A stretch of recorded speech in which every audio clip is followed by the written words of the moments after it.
করছো?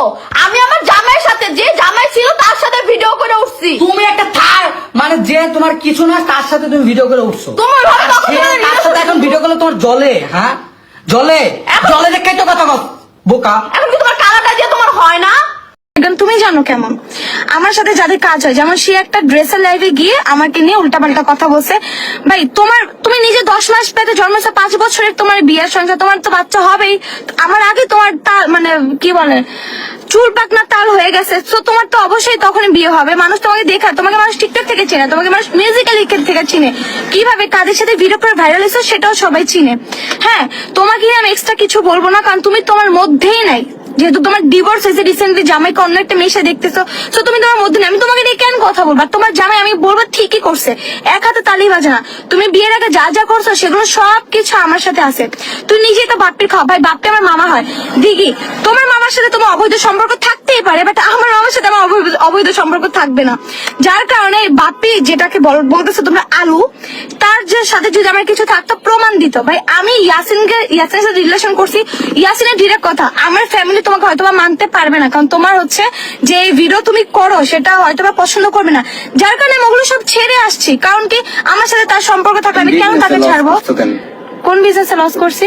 আচ্ছা, তাদের ব্যবসা লাত বাড়তে ধরেছে। কারণ কি দিশার আম্মু তার আমি আমার খালা ভাবতাম, নিজের খালা ভাবতাম। হ্যাঁ, উনি আমাকে আদর করছিলেন, ওনাকে উনি আদর কেন করছে? আমি ওই যোগ্যতা রাখছি, এর জন্য আমি হচ্ছে কি আদর করছি। দিঘি, তোর একটা থাপ্পড় দিয়ে লাইফ থেকে তোর আমি বের করবো। তোর বাপ মার জন্মের ঠিক আছে যে তোর জন্মের ঠিক থাকবে? হ্যাঁ, বাপ্পির কথা বলছি তো গায়ে লেগে গেছে, বাপ্পির। যাই হোক, যেটা বলতেছিলাম, দিশার আম্মুর সাথে যখন আমি ভিডিও করতাম তখন কিন্তু বাপ্পি মামাকে কেউ চিনতো না। বাপ্পি মামার সাথে আমি ভিডিও করার পর একটা ভিডিও করবো, যখন সে দেখছে অনেক ভিউ আসতেছে, তখন সে একটা কন্টেন্ট করে, তোমরা এরকম কন্টেন্ট করবে তোমরা তাড়াতাড়ি ভাইরাল হতে পারবা, এটার কথা বলে সে তার নিজের ভাইয়ের ভিডিও মানে ভাইয়ের টিকটকে আপলোড দিত। আমার টিকটকে কোনো কিছু আপলোড দিত না। যাই হোক, বাদ দিলাম। ওনার সাথে যখন আমি ছিলাম তখন ওনার একটা টপিক ছিল যে ইউটিউব চ্যানেল, তোমার কখনো ইউটিউব চ্যানেল থাকবে না, তোমরা আমার ইউটিউব চ্যানেল তোমরা হচ্ছে গিয়ে ভিডিও করবা। তার মানে কি আমার ইউটিউব চ্যানেল কেন থাকবে না ভাই? তার মানে তোমরা তোমাদের লাভে এগুলো করতেছো। আখি ম্যাডাম, আমি ভাই তোমরা চিনবা না, কারণ তোমরা চিনবা না এইসব মেয়েদেরকে। এইসব মেয়েদের ডিভোর্স এমনি এমনি হয় না অবশ্যই। ভাই আমার জামাই আমি হাতে রাখতে পারলে তোমরা তোমাদের জামাই হাতে রাখতে পারতো না, কারণ আমার জামাই দেখো আমি কিভাবে হাতে রাখছি। ভাই আমার জন্য সবকিছু ছেড়ে আসছে। তার মানে কি আমি তারে বলছি যে তুমি তোমার বাপ মা 14 গোষ্ঠী ছেড়ে দাও? ভাই কেন বলবো? কোন পোলা আছে ভাই কোন বাপ মা 14 গোষ্ঠী ছেড়ে দেয় কিছু না হলেই? যাই হোক, সেই টপিকে আসবো। হ্যাঁ, বাপ্পি লগে থাইকে আইসে মনে হয় এদিক কি করে আমার বাচ্চা নিয়ে ব্যবসা করবো না, কি করবো এটা আমার ব্যক্তিগত ব্যাপার। তারপর হচ্ছে জামাই চেঞ্জের যে ব্যাপারটা, ওদের ভিউর জন্য জামাই ওরা চেঞ্জ করতে পারে, বাট এই আখির দরকার নেই জামাই এত চেঞ্জ করা। এবার মিথিলার উপর চরমভাবে খেপে গেলেন আখি। হ্যাঁ ভিউয়ার্স, এবার মিথিলা এবং দিশামনির মা রিমা ইসমাত ডেইজির অনলাইন চুল ছেঁড়াছিড়ি আইনি পর্যায় পর্যন্ত চলে গিয়েছে।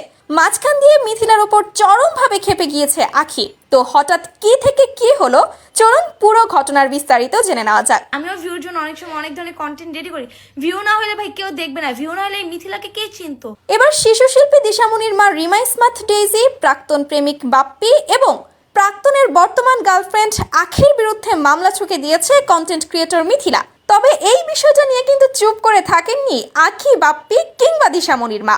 তারাও দিয়েছে একেবারে কড়া জবাব। কিছুদিন আগেই দিশামনির মা টিকটকার সঞ্জিতা স্নিগ্ধাকে নিয়ে আজে বাজে মন্তব্য করে ফেসবুকে ভিডিও বানিয়েছিল। আর তার পরপরই দিশামনির মা আবার মাঝে মধ্যেই মিথিলাকে নিয়েও ভিডিও বানাতো।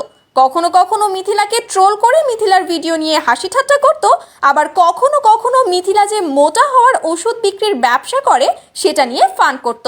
আর এই নিয়েই মূলত একটি ভিডিও প্রকাশ করেছিল মিথিলা, যেখানে সে দিশামনির মাকে বুড়ি মহিলা বলে সম্বোধন করেছিল।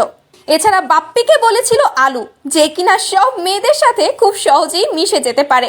আর আখিকে নিয়ে মন্তব্য করেছিল যে আখি নাকি ঘর করতে পারেনি, এখন অন্য ছেলেদের সাথে ইটিশ পিটিশ করতে ব্যস্ত, আর নিজের মেয়েটাকে নিয়ে নাকি ভিডিও বানিয়ে সিম্প্যাথি পাওয়ার চেষ্টা করে আখি। তো দিশামনির মা কিংবা বাপ্পি তাদের মিথিলার এই কথাগুলো তেমন একটা গায়ে লাগেনি, কারণ তারা প্রায় সময়ই মিথিলাকে নিয়ে আজেবাজে মন্তব্য করে অভ্যস্ত এবং মিথিলার থেকেও তারা পাল্টা জবাব পেয়ে পেয়ে অভ্যস্ত।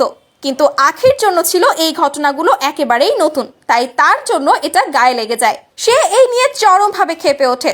যদিও মিথিলার দাবি তার এই কথাগুলো নাকি সে আখিকে মেনশন করে বলেইনি, সে অন্য কাউকে উল্লেখ করে কথাগুলো বলেছিল।